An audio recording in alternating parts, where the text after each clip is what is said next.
구약 106페이지에 있습니다. 출애굽기 16장 11절에서 15절 말씀과 35절 말씀입니다. 우리 같이 읽도록 하겠습니다. 여호와께서 모세에게 말씀하여 이르시되 내가 이스라엘 자손의 원망함을 들었노라. 그들에게 말하여 이르기를 너희가 해질 때에는 고기를 먹고 아침에는 떡으로 배부르리니 내가 여호와 너희의 하나님인 줄 알리라 하라 하시니라. 저녁에는 메추라기가 와서 진에 덮이고 아침에는 이슬이 진 주위에 있더니 그 이슬이 마른 위에 광야 지면에 작고 둥글며 서리같이 가는 것이 있는지라.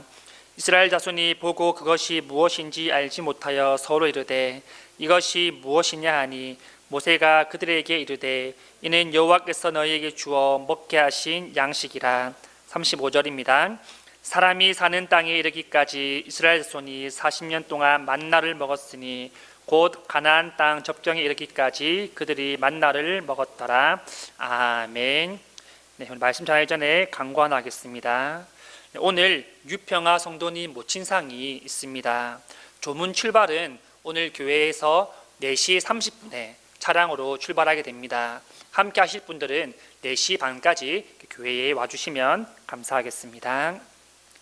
네, 여러분, 우리는 사람의 욕심의 끝을 참 궁금해합니다. 이것은 어떻게 보면 참 연구 항목 같기도 한데요. 어릴 때부터 우리는 이런 말 듣습니다. 돈을 잘 벌어야 된다. 잘 먹고 잘 살아야 된다. 그것도 못하면 돈 많은 사람을 만나야 된다. 그런데 지금 세대에 보면 여러분, 돈만이 행복의 기준은 아닌 것 같아 보입니다. 연예인들이나 사업가들이 여러분 돈을 많이 벌지 않습니까? 그런데 행복 지수를 따져보니 돈을 많이 벌지 못하는 사람들보다 크게 차이가 없다라는 결과가 나왔었습니다. 왜냐하면 이 돈이라는 것은, 이 부라는 것은 한계가 없기 때문입니다. 오히려 많이 가진 사람이 더 스트레스가 많고 걱정거리와 근심이 많다라고 그렇게 말합니다. 예전에 이런 기사가 있었습니다. 6살 아이가 유튜브를 하는데요. 이 아이가 한 달에 버는 수익이 얼마인지 혹시 아십니까? 우리가 상상할 수도 없는 그런 수익입니다. 무려 이 6살 아이는 한 달에 45억을 법니다. 엄청나죠? 많은 사람들이 댓글 달았습니다. 저 아이는 학교 안 가도 되겠다. 저 아이는 6살부터 좋은 집과 외제차를 다 가질 수 있겠다. 그렇게 부러운 댓글들이 참 많이 달리는 것을 보았습니다.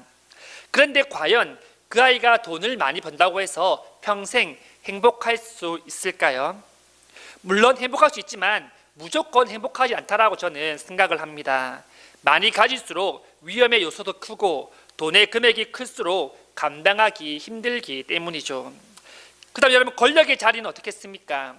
권력의 자리의 끝은 어디일까요? 그것도 여러분 참 미스터리지 않습니까? 왜냐하면 사람들은 더 큰 자리에 올라서고 싶어하는 욕구가 있기 때문입니다. 그 끝이 회장이라 할지라도 더 높은 자리, 더 많은 무역과 관심을 통하여서 해로 나가고 더 많은 자리, 더 큰 자리로 올라가려고 하는 것이 바로 인간의 욕심입니다. 다시 말해서 이 인간의 욕심은 한계가 없다라고 우리는 볼 수 있는 것이죠. 이스라엘 백성들은 여러분 출애굽을 하면서 하나님의 은혜를 참 많이 경험했습니다. 그리고 하나님께서 밤에는 불기둥, 낮에는 구름 기둥으로 그들이 가야 할 길들을 알려주시고 인도하여 주시고 그들을 보호하여 주셨습니다. 물이 필요할 때 하나님께서 그들에게 반석에서 물을 내어주시고 이스라엘의 모든 백성들의 필요를 항상 채워주셨습니다. 그러다 이들에게 다시 먹을 양식이 떨어지게 되는데요. 이스라엘은 다시 불평하고 불만하는 모습을 보이게 됩니다. 이렇게 말하는 것이죠. 우리가 애굽에 있을 때는 떡을 배불리 먹을 수 있었는데 우리를 왜 광야로 데려와서 우리를 굶어 죽이려 하느냐. 다시 우리는 애굽으로 돌아가고 싶다라는 그런 말들을 하게 됩니다. 하나님께서 홍해를 가르시고 쫓아온 애굽의 병거를 바다에 잠기게 하실 때 그들은 하나님을 찬양하고 하나님을 믿었습니다. 그런데 시간이 지나고 다시 그들에게 어려운 상황이 처해지자 그들은 또다시 불평하고 불만하는 모습을 가지게 되었다라는 것이죠. 이 하나님께서는 그들의 음성과 간구를 들으시고 그들에게 만나를 주시는데요, 이 만나를 주실 때 그냥 단지 하루 먹을 정도로 조금씩 먹을 정도로만 주시는 것이 아니라 16장 4절에 보시면 이렇게 말씀합니다. 양식을 비같이 내리리니 일용할 것을 날마다 거둘 것이라. 만나를 하늘에서 내려주시는데 조금이 아니라 비같이 정말 수없는 양을 내려주시겠다라고 말씀하십니다. 그리고 하루도 아닌 매일의 양식을 하나님께서 책임져 주시고 먹여 주시겠다라고 이스라엘 백성들에게 말씀하고 있는 것이죠. 성경에 보면 이들이 먹은 만나의 수는 여러분 무려 하루 이틀, 1, 2년도 아니라 무려 40년이라는 시간을 하나님께서 만나를 내려주시고 이들을 먹여주신 것을 우리가 볼 수 있습니다. 31절에 보시면 이 만나에 대해 설명하는데 이렇게 말합니다. 가시 같고도 희고 맛은 꿀 섞은 과자 같더라. 꿀이 섞여 있으니까 여러분 달달하고 맛있지 않겠습니까? 만나는 하나님께서 내려주신 양식입니다. 하늘의 양식인 것이죠. 이 만나의 뜻은 여러분 이것이 무엇이냐라는 뜻인데요, 그렇다면 하나님께서는 왜 이들에게 만나를 주셨을까요? 그 이유는 하나님께서 그들을 애굽에서 인도하여 내신 신임을 기억하며 하나님만이 유일한 신임을 그들에게 나타내 보이시기 위함이었습니다. 그리고 이들에게 이 만나를 자손 대대로 보관하라고 말씀하셨는데요, 32절입니다. 모세가 이르되 여호와께서 이같이 명령하시기를 이것을 오멜에 채워서 너희의 대대 후손을 위하여 간수하라. 이는 내가 너희를 애굽 땅에서 인도하여 낼 때에 광야에서 너희에게 먹인 양식을 그들에게 보이기 위함이니라 하셨다 하고. 이스라엘 백성들은 여러분 배고픈 가운데 하나님 주신 그 만나를 통하여서 날마다 배를 채워왔습니다. 그리고 하나님만이 유일하고 참된 신임을 그들에게 나타내어 보이신 것이죠. 뿐만 아니라 이것을 보관하여서 후손들에게까지 보여주고 전하라고 그렇게 말씀하고 있는 것을 보여주고 있습니다. 그리고 이 만나는 여러분 언약궤 안에 두게 되는데요, 언약궤 안에는 만나와 아론의 쌍난 지팡이와 십계면 돌판이 들어있지 않습니까? 그만큼 이 만나는 이스라엘 백성들에게 있어서 너무나 중요한 것이었다는 것을 보여주고 있습니다. 그리고 그들은 언약궤 안에 두고 그것을 항상 가지고 메고 다녔습니다.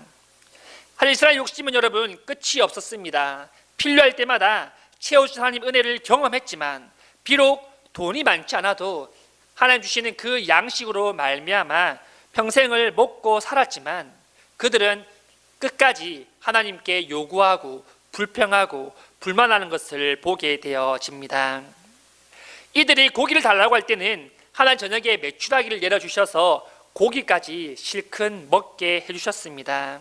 하지만 하나님은 주일에 이것들을 거두지 못하게 하셨는데요, 왜냐하면 주일은 거룩한 날이기 때문이었습니다. 일하지 않는 하나님을 위한 날이기 때문인 것이죠. 그래서 그 전날인 토요일에 평소와의 다르게 2배를 거둘 수 있게 말씀을 하셨습니다. 그것을 보관해 두었다가 주일에 먹게 되는 것이죠. 하지만 여러분 사람의 욕심은 참 끝이 없음을 계속해서 보여줍니다.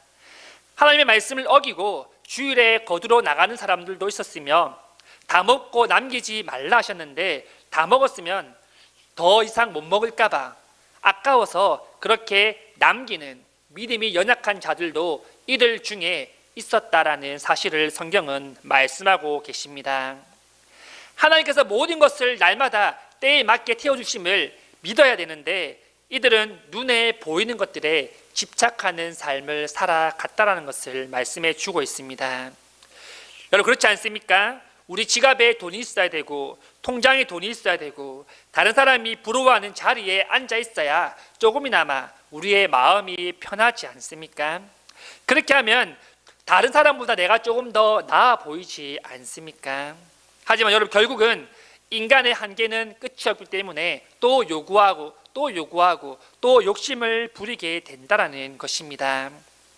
돈을 많이 버는 것, 부와 명예를 얻는 것 중요합니다. 하지만 여러분 그것을 우리가 하나님보다 더 사랑해서는 안 된다는 것을 기억해야 될 줄 믿습니다. 그것에 우리는 너무나 매달려서 하나님의 은혜를 망각한 자리까지 나아가면 안 된다는 것입니다.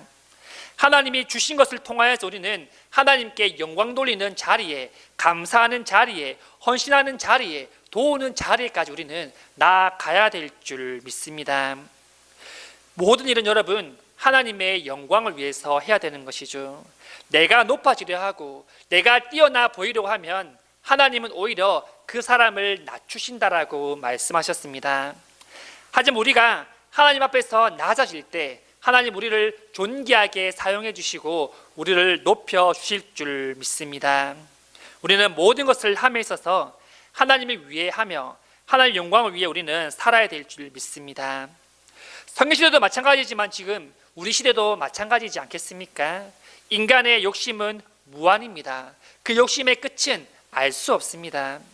우리는 여러분 주님 주신 것에 만족하며 살아야 되는데 계속해서 욕심이 납니다. 조금 더 가지고 싶습니다. 그래서 하나님 앞에 달라고 그렇게 기도하고 떼쓰는 우리의 모습도 있지 않습니까?